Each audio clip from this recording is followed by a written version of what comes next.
नमस्कार, श्री स्वामी समर्थ सगळ्यांना. मी अंजली कुलकर्णी स्वागत करते तुमचं आपल्या युट्यूब चॅनलमध्ये, ज्याचं नाव आहे माझी स्वामी सेवा.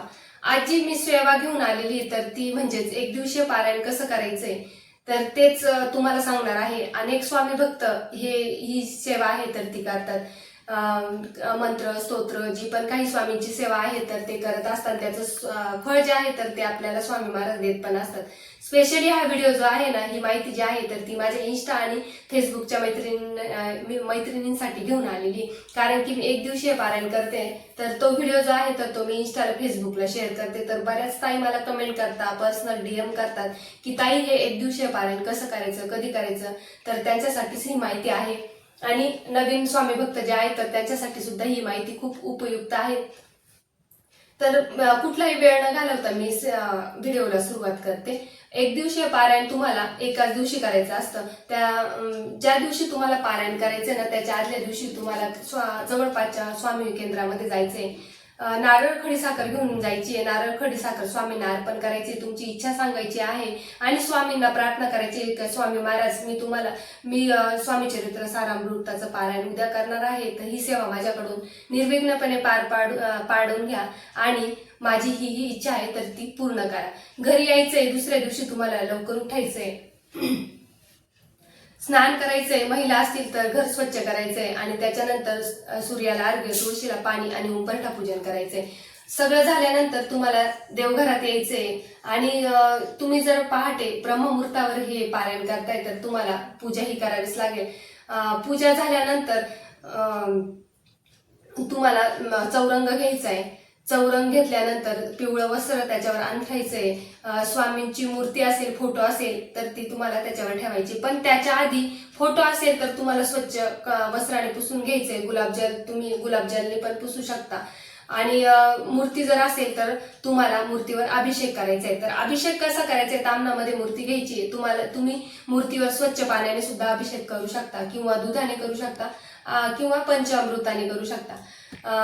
जशी तुमच्या इच्छा असेल तर तसा स्वामींच्या मूर्तीवर तुम्ही अभिषेक करू शकता. अभिषेक झाल्यानंतर स्वामींची मूर्ती कोरड्या वस्त्राने स्वच्छ कोरडी करायची आणि चौरंगावर ठेवायची.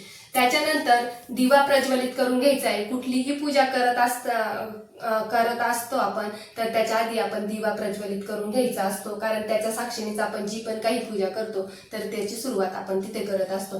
दिवा प्रज्वलित केल्यानंतर दिव्याची सुद्धा तुम्हाला पूजा करून घ्यायची आहे. त्याच्यानंतर तुम्हाला गणपतीची स्थापना करायची आहे. गणपतीचा पण अभिषेक तुम्हाला करून घ्यायचा आहे. गणपतीची स्थापना चौरंगावर करायची आहे. त्याच्यानंतर गणपती बाप्पांना दुर्वा, फूल, अक्षदा वाहून त्यांची गणपती बाप्पाची पूजा करायची. तुम्हाला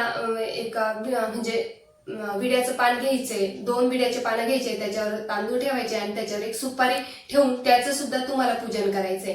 आणि नंतर स्वामींसाठी छोटा पेल्यामध्ये तुम्ही पाणी ठेवू शकता किंवा जर तुमच्याकडे छोटा लोटी फुलपात्र असेल तर तुम्ही स्वामींना पाणी ठेवू शकता. आणि गणपती बाप्पाची पूजा झाल्यानंतर तुम्हाला गणपती बाप्पाला गुळ खोबऱ्याचा नैवेद्य दाखवायचा आहे आणि स्वामींना खडीसाखरेचा नैवेद्य दाखवायचा आहे. त्याच्यानंतर बसण्यासाठी तुम्हाला आसन घ्यायचंय, कारण की जर तुम्ही आसन नाही घेतलं तर ती जी पण तुम्ही काही पूजा कराल तर ती धरती मातेला अर्पण होते. त्याच्यामुळे आसन घेतल्याशिवाय पूजा करायची नाहीये, कुठे पण असो. त्याच्यानंतर मग एक तुम्हाला संकल्प करायचा आहे की आता कुठलीही सेवा जर तुम्ही केली आणि ती संकल्पयुक्त जर केली ना तर ती अधिक फलदायी असते आणि लवकर तुमची इच्छा पूर्ण होते. त्याच्यामुळे संकल्पयुक्त तुम्हाला ही सेवा करायची. तामण घ्यायचे आणि हातामध्ये स्वच्छ पाणी घ्यायचे, त्याच्यात अक्षदा, हळद, कुंकू आणि पुष्प घ्यायचे. हातामध्ये घेतल्यानंतर तुम्हाला म्हणायचे, म्हणजे तुमचं नाव घ्यायचे आणि तुमचं गोत्र म्हणायचे. त्याच्यानंतर तुमच्या मनातली इच्छा सांगायची आहे की महाराज मी तुमचं नाव घेतलं आणि माझी ही इच्छा आहे तर ती तुम्ही पूर्ण करा. आणि ते जे आपण हातामध्ये पाणी घेतलेलं ते ताम्हणात सोडून द्यायचे. परत 2दा पाणी स्वच्छ घेऊन परत ताम्हणामध्ये सोडायचे आणि स्वामी महाराजांना नमस्कार करायचा आहे. परत एकदा प्रार्थना करायची, स्वामी महाराज हे पारायण मी करते तर निर्विघ्नपणे पार पाडून घ्या. आणि स्वामी महाराजांना परत तुमची इच्छा सांगायची आहे. त्याच्यानंतर तुम्हाला स्वामी महाराजांना फूल, काही हार असेल तर तो अर्पण करायचा आहे आणि सेवेला तुमच्या सुरुवात करायची. स्वामी चरित्र पारायणाला तुम्हाला त्यावेळेस सुरुवात करायची, सगळी पूजा झाल्यानंतर. आणि जी पण तुमची नित्यसेवा असेल तर ती सुद्धा तुम्ही पारायणाच्या आधी करू शकता. आणि मग त्याच्यानंतर तुम्हाला सेवेला सुरुवात करायची. 1 ते 21 अध्याय तुम्हाला एका बैठकीत पूर्ण करायचे, एका बैठकीत वाचायचे. त्यालाच एक दिवसीय पारायण म्हणतात. कारण की स्वामी चरित्र सारामृतामध्ये 1 ते 21 अध्याय आहेत आणि ते तुम्हाला पूर्ण वाचायचे. काही नाही, वाचायला खूप वेळ लागत नाही, 1 तास लागतो साधारण. खूप शांततेत वाचला तरीही 1च तास लागतो, जास्त वेळ लागत नाही.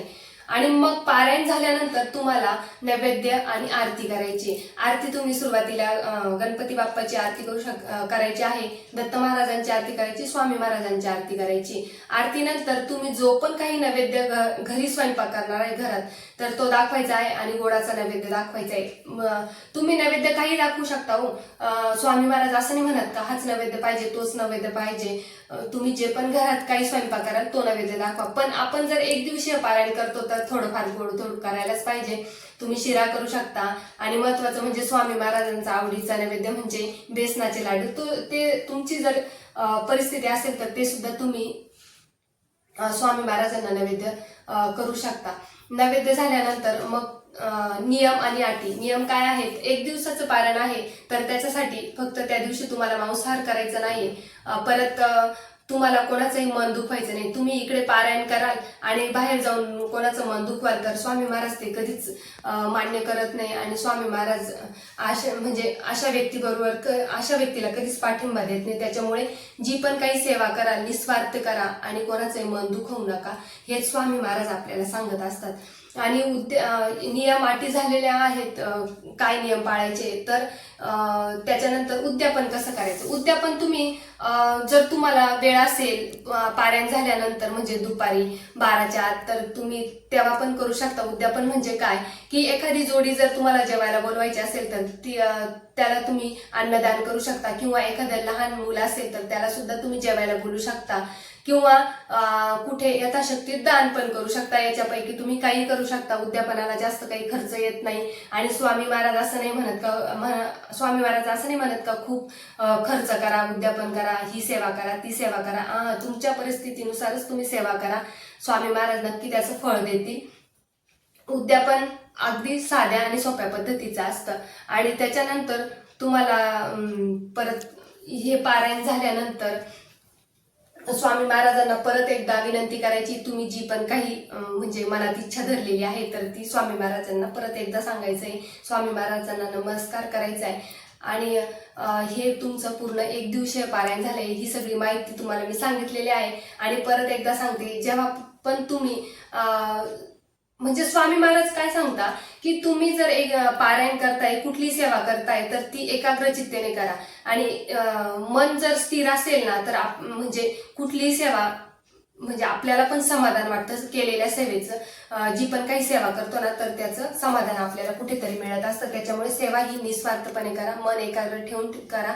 आणि महत्वाचं म्हणजे पारायण करताना आपला मोबाईल बाजूलाच ठेवा, त्याच्याकडे बघूच नका. कारण मोबाईल जवळ ठेवला तर आपलं लक्ष कळत नकळत मोबाईलकडे जातं आणि आपलं मन कुठेतरी वेगळीकडेच भटकतं. मग त्याच्यामुळे मोबाईल वगैरे बाजूला ठेवा. तर असे हे नियम अटी संकल्प जे आहे 1 दिवसीय पारायण साठी जी पण काही माहिती आहे तर ती मी तुम्हाला सांगितली. तर झालेली सेवा स्वामीचरणी अर्पण करते आणि सगळ्यांना श्री स्वामी समर्थ म्हणते.